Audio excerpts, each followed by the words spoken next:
ഇന്ന് നമ്മൾ കൈപ്പയ്ക്ക വെച്ചിട്ട് നല്ല സ്വാദുള്ള ഒരു കൈപ്പയ്ക്ക മസാല തോരൻ എന്ന് വേണമെങ്കിൽ പറയാം. അതാണ് ചെയ്തെടുത്തിട്ടുള്ളത് കേട്ടോ.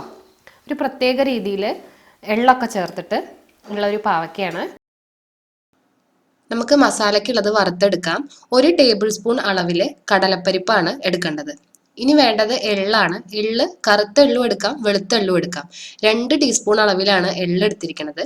ഇനി മല്ലി, കടലപ്പരിപ്പ് എടുത്ത അതേ അളവിൽ തന്നെ മുഴുവൻ മല്ലി എടുക്കണം, അതായത് 1 ടേബിൾ സ്പൂൺ അളവിൽ. ഇനി മുളക് ചേർക്കുന്നവരാണെങ്കിൽ വറ്റൽമുളക് ഈ സമയത്ത് തന്നെ ചേർത്ത് വറക്കണം. ഞാൻ മുളകിന് പകരം മുളക് പൊടി ആയതുകൊണ്ട് അവസാനമാണ് അത് ചേർക്കണുള്ളൂ കേട്ടോ. ഇത് നന്നായിട്ട് ബ്രൗൺ നിറാവണത് വരെ തന്നെ ഒന്ന് വറുത്തെടുക്കണം. ഒരു വിധമായ, അതായത് എള്ള് പതുക്കെ ഒന്ന് പൊട്ടി തുടങ്ങുമ്പോൾ നമുക്കിതിലേക്ക് ഉള്ളി ചേർക്കണം. ചെറിയുള്ളിയാണ്, ഒരു 5-8 എണ്ണം ചേർക്കാം. ഉള്ളി ഒട്ടും ഉപയോഗിക്കാത്തവർക്ക് ഉള്ളി ഒഴിവാക്കുകയും ചെയ്യാം കേട്ടോ. വെളുത്തുള്ളി ഇഷ്ടമുള്ളവർക്ക് വെളുത്തുള്ളി ഈ സമയത്ത് ചേർക്കും ചെയ്യാം, അത് അവരവരുടെ ഇഷ്ടമാണ്.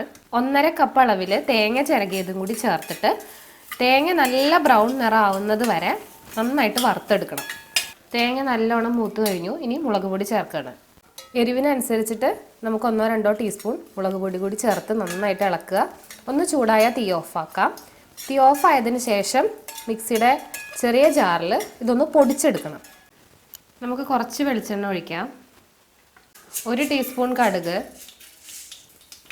ഒന്ന് പൊട്ടി തുടങ്ങുമ്പോൾ ഒരു 1.5 ടീസ്പൂൺ ഉഴുന്ന്, 2 തണ്ട് കറിവേപ്പില ചേർത്തതിന് ശേഷം നന്നായിട്ട് കഴുകി ചെറുതാക്കി അരിഞ്ഞു വെച്ചിട്ടുള്ള പാവയ്ക്ക കൂടി ചേർക്കുകയാണ്. ഇതിലേക്ക് ഒരു 1/4 ടീസ്പൂൺ മഞ്ഞൾപ്പൊടിയും ആവശ്യത്തിനുള്ള കുറച്ച് ഉപ്പും കൂടി ചേർത്ത് നന്നായിട്ട് ഇളക്കി യോജിപ്പിച്ചിട്ട് അടച്ചു വെച്ച് വേവിക്കണം കേട്ടോ. പാവയ്ക്ക നന്നായിട്ട് വെന്തതിന് ശേഷം മിക്സിയിൽ പൊടിച്ചു വെച്ചിട്ടുള്ള മസാല ചേർക്കണം കേട്ടോ. ഇനി ഇതിൽ നമുക്ക് 2 കാര്യങ്ങൾ ആഡ് ചെയ്യാം ഇഷ്ടമുള്ളവർക്ക്. നമ്മൾ മിക്സിയിൽ തേങ്ങയും അതുപോലെ കടലപ്പരിപ്പൊക്കെ വറുത്തത് പൊടിക്കുന്നതിൻ്റെ കൂട്ടത്തിൽ ഒരു നുള്ളു പുളിയും ഒരു ചെറിയ കഷ്ണം ശർക്കരയും ചേർത്ത് പൊടിക്കുകയാണെന്നുണ്ടെങ്കിൽ ഒന്നും കൂടി സ്വാദായിരിക്കും കേട്ടോ.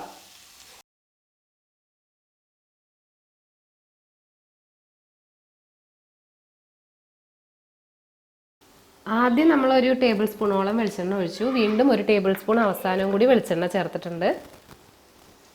നന്നായിട്ട് ഇളക്കി യോജിപ്പിക്കുക. ഒരു 2 മിനിറ്റ് നേരം ചെറുതീയിലൊന്നും കൂടി ഒന്ന് അടച്ചു വയ്ക്കുക.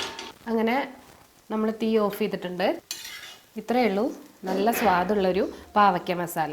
അപ്പോൾ പാവയ്ക്ക നമ്മൾ തോരനായിട്ടും മെഴുക്കുവരട്ടിയായിട്ടും തീയലായിട്ടൊക്കെ കഴിച്ചിട്ടുണ്ടാവും.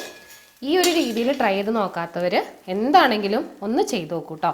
ഇത് പാവയ്ക്കയ്ക്ക് പകരം നമുക്ക് പടവലങ്ങ വെച്ചിട്ടും ഇഷ്ടമുള്ളത് വെച്ചിട്ടൊക്കെ ചെയ്യാം. പക്ഷേ എനിക്ക് തോന്നുന്നത് ഈ എള്ള് ചേർത്തിട്ട് നമ്മൾ പാവയ്ക്ക എള്ള് കറി ഉണ്ടാക്കുമല്ലോ, എള്ള് ചേർത്ത് വരുമ്പോൾ കൈപ്പക്കയുടെ കൂടെയാണ് അത് ഏറ്റവും സ്വാദായിട്ടുള്ളത്.